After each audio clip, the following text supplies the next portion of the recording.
जय श्री कृष्णा, जय गुरुदेव। कक्षा 11 कला वर्ग के सभी छात्रों का हार्दिक स्वागत और अभिनंदन। इतिहास की क्लास में मैं एक बार और आप लोगों के साथ बात करें एक नए चैप्टर की, जिसका नाम है मेसोपोटामिया की सभ्यता या इराक की सभ्यता। इससे पहले हमने बात की थी विश्व इतिहास में मानव जीवन के उत्पत्ति का इतिहास, तो मैंने आपको पढ़ा दिया था। आज हम बात करेंगे लेखन कला और शहरी जीवन। इस पाठ का नाम है पाठ नंबर 2 और इसमें है मेसोपोटामिया की सभ्यता। विश्व इतिहास की में मेसोपोटामिया सभ्यता एक बहुत सुंदर और महत्वपूर्ण सभ्यता रही है, जिसके बारे में हम लोग बात करेंगे। और सबसे पहली बात यह है कि मेसा और पोटामिया का अर्थ क्या है। मेसो और पोटामिया,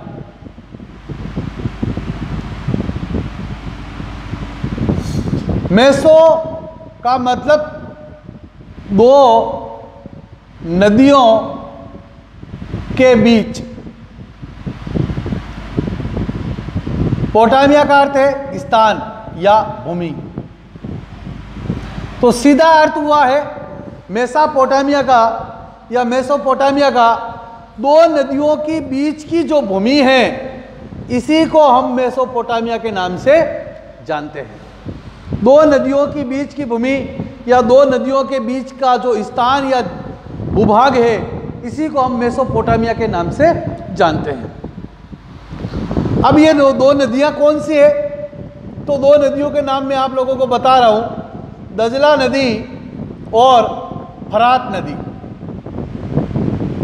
दजला और फरात ये एशिया महाद्वीप के अरब देश का एक हिस्सा है, और इस अरब देश के हिस्से के अंदर दो नदियां बहती है। इस दो नदियों को हम दजला और फरात नदियों के नाम से जानते हैं, और ये संभवतः दो नदियों के बीच का भूभाग माना जाता है। इस सभ्यता को इराक की सभ्यता, बेबीलोन की सभ्यता और सुमेर की सभ्यता और मेसोपोटामिया की सभ्यता इत्यादि नामों से इसको जाना जाता है।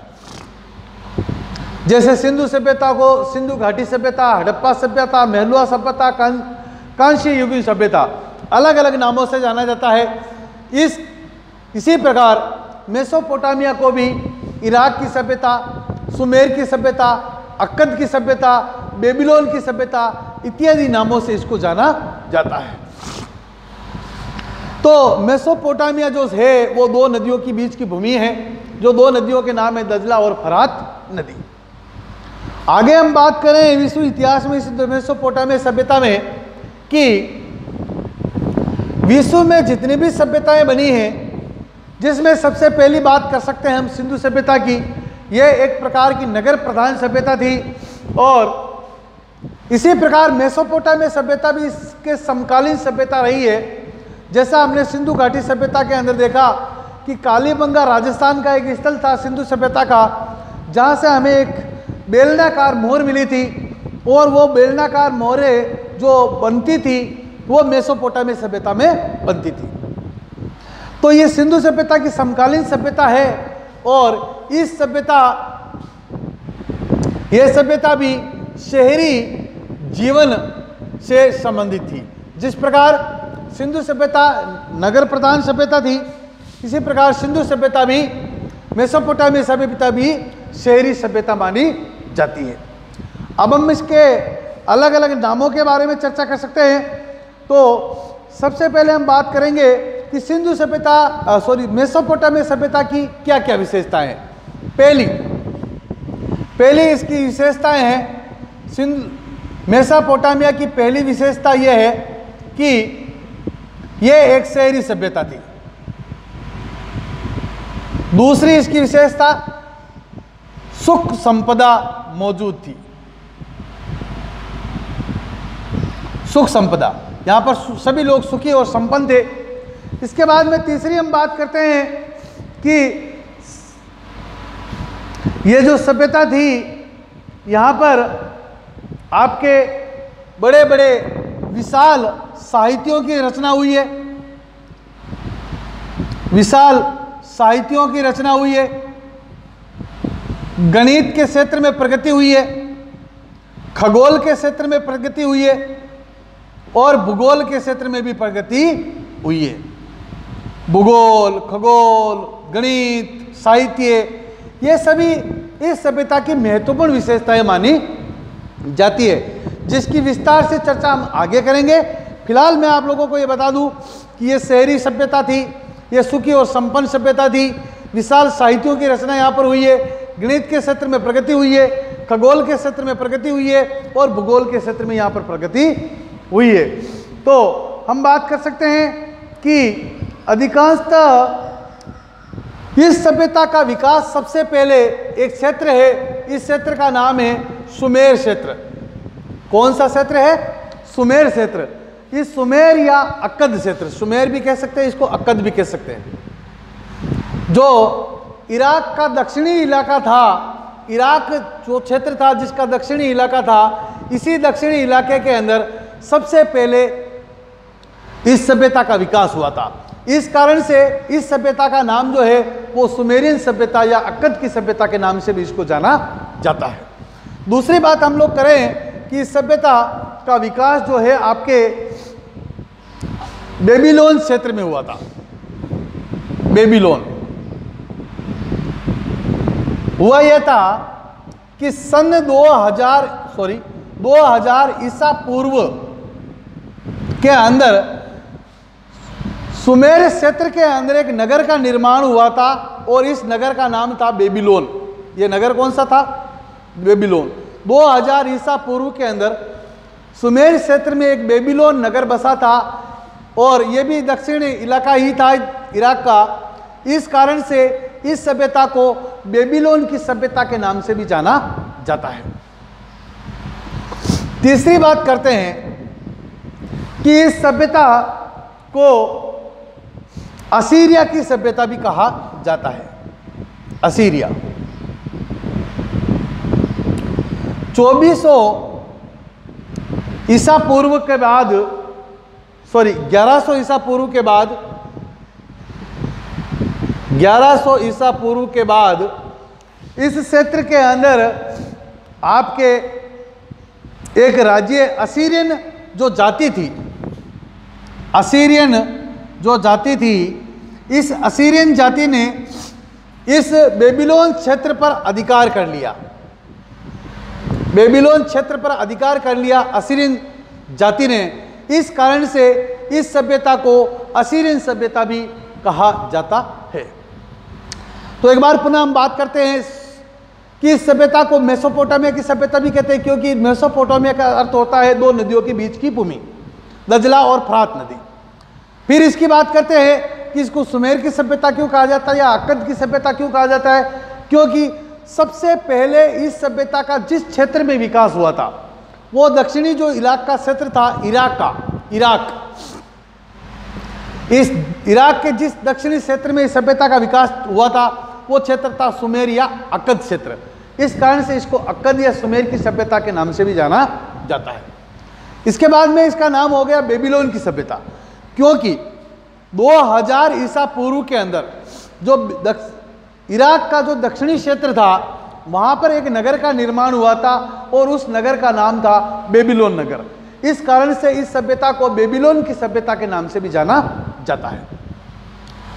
तीसरी बात करें कि इसको असीरिया की सभ्यता भी कहा जाता है, क्योंकि ये बेबीलोन या सुमेर या अक्कद जो क्षेत्र था जहां पर एक असीरिया जाति ने इस क्षेत्र पर अधिकार कर लिया था सन 1100 ईसा पूर्व के आसपास, तब इस सभ्यता का नाम हो गया असीरिया की सभ्यता। ये तो हुई बात इसके नामकरण की। अब इसके बारे में बात करते हैं कि यहाँ पर भाषा का विकास कैसे हुआ था। मेसोपोटामिया की सभ्यता में भाषा का विकास, तो सबसे पहले हम बात कर सकते हैं कि इस प्रदेश की जो परंपरागत जो भाषा थी, जो प्राचीन भाषा थी, परंपरागत जो भाषा थी, इस भाषा का नाम था सुमेर भाषा, क्योंकि ये सुमेर क्षेत्र में निवास करते थे। और इसके बाद में सन 2400 ईसा पूर्व के बाद में, 2400 ईसा पूर्व के बाद में यहाँ पर एक भाषा का विकास हुआ था और इस भाषा का नाम था अक्कदी भाषा। कौन सी भाषा? अक्कदी भाषा। देखिए कि प्राचीन जो परंपरागत जो भाषा थी, यह भाषा जो थी ये सुमेरियन भाषा थी, लेकिन 2400 ईसा पूर्व के बाद में एक नई भाषा का यहाँ पर विकास हुआ था और इस भाषा को हम अक्कदी भाषा के नाम से जानते हैं। यह भाषा हिब्रू भाषा जो होती है, लैटिन भाषा, हिब्रू भाषा, इस हिब्रू भाषा से मिलती जुलती भाषा थी। इस भाषा को हम अक्कदी भाषा के नाम से जानते हैं। अब यहाँ पर सवाल दो उठता है कि मेसोपोटामिया सभ्यता की परंपरागत या प्राचीन भाषा कौन सी थी? सुमेरियन भाषा या सुमेर भाषा। इसके बाद में 2400 ईसा पूर्व के बाद में यहाँ पर एक नई भाषा का विकास हुआ था और उस भाषा का नाम था अक्कदी भाषा, जिसको जो हिब्रू भाषा के लगभग समानांतर भाषा मानी जाती थी, ऐसी भाषा थी। और धीरे धीरे इस भाषा का विकास यहाँ पर हुआ और ये भाषा जो है यहाँ पर बोली जाने लगी। अब इसके बाद में हम बात करते हैं कि मेसोपोटामिया सभ्यता जो थी, इसका भूगोल कैसा था और यहाँ की किस प्रकार की विशेषताएं मानी जाती है। तो मेसोपोटामिया के भूगोल की बात अगर हम लोग करें तो यहाँ पर भौगोलिक दृष्टि से ये क्षेत्र जो था, भौगोलिक दृष्टि से ये जो क्षेत्र था, ये विविधता भरा क्षेत्र था, विविधता भरा क्षेत्र था, क्योंकि यहाँ पर कहीं पर रेगिस्तान था, कहीं पर पथरीला भाग था, कहीं पर नदियाँ थी, कहीं पर पहाड़ थे और इस प्रकार से यहाँ पर मैदानी भाग था और कई अलग अलग क्षेत्र होने के कारण यहाँ का जो भूगोल था वो विविधता भरा भूगोल था। अलग अलग प्रकार की यहाँ पर प्रकृति पाई जाती थी। और यहाँ की बात करें तो यहाँ पर पर्याप्त मात्रा में वर्षा होती थी और पर्याप्त मात्रा में जहाँ पर वर्षा होती है वहाँ पर फसल का उत्पादन भी बहुत अधिक मात्रा में होता है। तो यहाँ के लोग फसल अधिक होती थी, इसका मतलब यहाँ के लोग जो थे सुखी और संपन्न व्यक्ति थे, सुखी और संपन्न। सीधी बात है, विविधता भरा भूगोल था यहाँ का, वर्षा बहुत अच्छी होती थी या पर्याप्त मात्रा में होती थी और फसल का उत्पादन भी यहाँ पर अधिक होता था। तो यहाँ के जो लोग थे सुखी और संपन्न व्यक्ति माने जाते थे। साथ ही यहाँ के लोग जो है कृषि के साथ साथ, खेती के साथ साथ वो पशुपालन का कार्य भी करते थे, पशुपालन का काम भी ये लोग करते थे। और साथ ही नदियों का उपयोग वो सिंचाई के रूप में और सिंचाई के साथ साथ यातायात के रूप में भी नदियों का इस्तेमाल इन लोगों द्वारा किया जाता था। परिवहन के रूप में भी नदियों का उपयोग करते थे, जल यात्रा के माध्यम से, नावों के माध्यम से, छोटी छोटी जहाज़ों के माध्यम से। और साथ ही हम बात कर सकते हैं कि यहाँ पर पूर्व में दजला और इसकी सहायक नदियाँ थी, पूर्वी क्षेत्र में दजला और इसकी सहायक नदियाँ थी और दक्षिणी क्षेत्र के अंदर जो था वो विशाल आपके रेगिस्तान था। दक्षिणी क्षेत्र में रेगिस्तान था, पूर्व में दजला नदियाँ बहती थी। और साथ ही इस सभ्यता में सबसे पहले यहाँ पर नगरों और लेखन कला का विकास हुआ था। इस सभ्यता में सबसे पहले नगरों का विकास और साथ ही लेखन कला का विकास हुआ था। अब हम बात करेंगे आगे कि लेखन कला का विकास कैसे हुआ था, क्योंकि ये लोग जो है मिट्टी की बड़ी बड़ी पट्टियाँ बनाते थे और इन पट्टियों पर जो है कील के माध्यम से कुछ उकेर देते थे, लिख देते थे, फिर इन मिट्टी की पट्टियों को आग में पका देते थे, जिसे हम किलाक्षर लिपि के नाम से भी जानते हैं या क्यूनिफॉर्म। इस लिपि का नाम जो था वो था क्यूनिफॉर्म लिपि, क्यूनिफॉर्म लिपि, जो कील के माध्यम से बड़ी बड़ी पट्टियों पर लिखते थे। साथ ही हम बात करते हैं कि यहाँ पर भेड़ बकरी जानवर पाले जाते थे और जो है मछलियों का पालन भी किया जाता था। भेड़ जानवरों के रूप में भेड़ बकरी का पालन किया जाता था, मछली पालन का कार्य भी यहाँ पर होता था और सबसे ज़्यादा यहाँ पर पिंड खजूर खाए जाते थे। पिंड खजूर की खेती यहाँ पर की जाती थी। तो ये इनका इस प्रकार का एक विविधता भरा जो भूगोल आप लोगों को देखने को मिलता है, वो सभ्यता है मेसोपोटामिया की सभ्यता। यहाँ पर अलग अलग क्षेत्र थे, रेगिस्तान था, नदियाँ थी, पहाड़ थे, पर्वत थे, मैदान थे, वर्षा अच्छी होती थी, फसल का उत्पादन अच्छा होता था, लोग सुखी और संपन्न थे, अमीर थे।